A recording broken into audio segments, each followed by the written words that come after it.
ہاں میں نے تم کو گمراہی اور باطل کی طرف بلایا تو تم نے جلدی سے اور بے دلیل میرا کہنا مان لیا. تو آج مجھے ملامت نہ کرو، اپنے آپ ہی کو ملامت کرو. نہ میں تمہاری فریاد رسی کر سکتا ہوں اور نہ تم میری فریاد رسی کر سکتے ہو. میں اس بات سے انکار کرتا ہوں کہ تم پہلے مجھے شریک بناتے تھے. بے شک جو ظالم ہیں ان کے لیے درد دینے والا عذاب ہے، اور جو ایمان لائے اور عمل نیک کرتے رہے وہ بہشتوں میں داخل کیے جائیں گے جن کے نیچے نہریں بہ رہی ہیں. اپنے پروردگار کے حکم سے وہ ہمیشہ ان میں رہیں گے. وہاں وہ ہر ملاقات پر ایک دوسرے کو سلام کہیں گے. کیا تم نے نہیں دیکھا کہ اللہ نے کلمہ طیبہ کی کیسی مثال بیان فرمائی ہے؟ وہ ایسی ہے جیسے پاکیزہ درخت جس کی جڑ مضبوط ہو اور شاخیں آسمان میں پھیلی ہوں. وہ اپنے پروردگار کے حکم سے ہر موقع پر پھل لاتا ہو. اور اللہ لوگوں کے لیے مثالیں بیان فرماتا ہے تاکہ وہ نصیحت حاصل کریں. اور ناپاک بات یعنی غلط عقیدے کی مثال ناپاک درخت کی سی ہے کہ وہ زمین کے اوپر ہی سے اکھیڑ کر پھینک دیا جائے، اس کو ذرا بھی قرار و ثبات نہیں.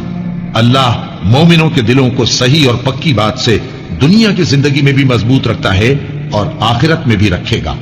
اور اللہ بے انصافوں کو گمراہ کر دیتا ہے اور اللہ جو چاہتا ہے کرتا ہے. کیا تم نے ان لوگوں کو نہیں دیکھا جنہوں نے اللہ کے احسان کو ناشکری سے بدل دیا اور اپنی قوم کو تباہی کے گھر میں لا اتارا، یعنی دوزخ میں، کہ سب ناشکرے اس میں داخل ہوں گے اور وہ برا ٹھکانہ ہے.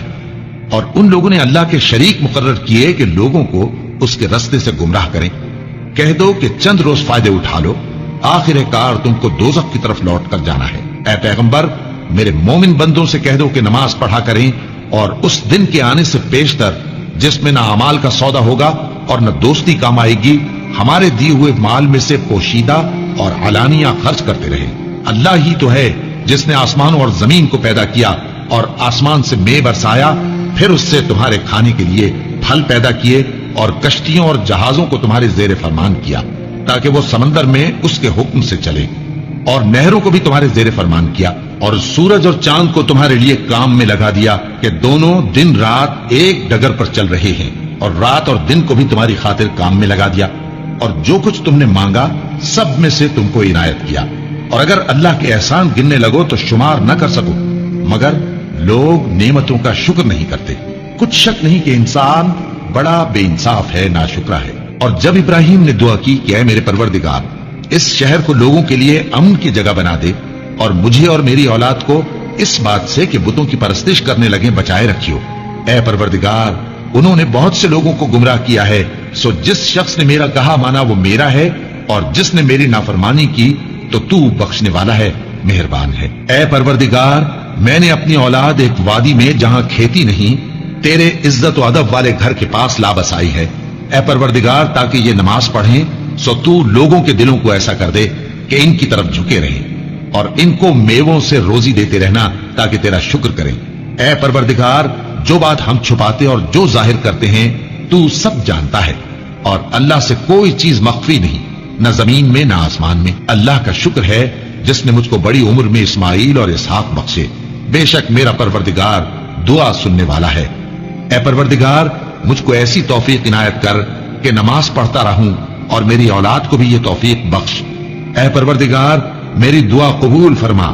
اے پروردگار حساب کتاب کے دن میری اور میرے ماں باپ کی اور مومنوں کی مغفرت کیجو. اور مومنوں یہ نہ سمجھنا کہ یہ ظالم جو کام کر رہے ہیں اللہ ان سے بے خبر ہے. وہ ان کو اس دن تک مہلت دے رہا ہے جبکہ دہشت کے سبب آنکھیں پھٹی کی پھٹی رہ جائیں گی اور لوگ سر اٹھائے ہوئے میدان قیامت کی طرف دوڑ رہے ہوں گے. ان کی نگاہیں خود اپنی طرف لوٹ نہ سکیں گی اور ان کے دل مارے خوف کے ہوا ہو رہے ہوں گے. اور لوگوں کو اس دن سے آگاہ کر دو جب ان پر عذاب آ جائے گا. تب ظالم لوگ کہیں گے کہ اے ہمارے پروردگار ہمیں تھوڑی سی مہلت عطا کر تاکہ ہم تیری دعوت توحید قبول کریں اور تیرے پیغمبروں کے پیچھے چلیں. تو جواب ملے گا کیا تم پہلے قسمیں نہیں کھایا کرتے تھے کہ تم کو اس حال سے جس میں تم ہو زوال نہیں ہوگا؟ اور جو لوگ اپنے آپ پر ظلم کرتے تھے تم ان کے مکانوں میں رہتے تھے اور تم پر ظاہر ہو چکا تھا کہ ہم نے ان لوگوں کے ساتھ کس طرح کا معاملہ کیا تھا، اور تمہارے سمجھانے کے لیے مثالیں بیان کر دی تھی. اور انہوں نے بڑی بڑی تدبیریں کی اور ان کی سب تدبیریں اللہ کے ہاں لکھی ہوئی ہیں. وہ تدبیریں ایسی غضب کی تھیں کہ ان سے پہاڑ بھی ٹل جائیں. تو ایسا خیال نہ کرنا کہ اللہ نے جو اپنے پیغمبروں سے وعدہ کیا ہے وہ اس کے خلاف کرے گا. بے شک اللہ زبردست ہے، بدلہ لینے والا ہے۔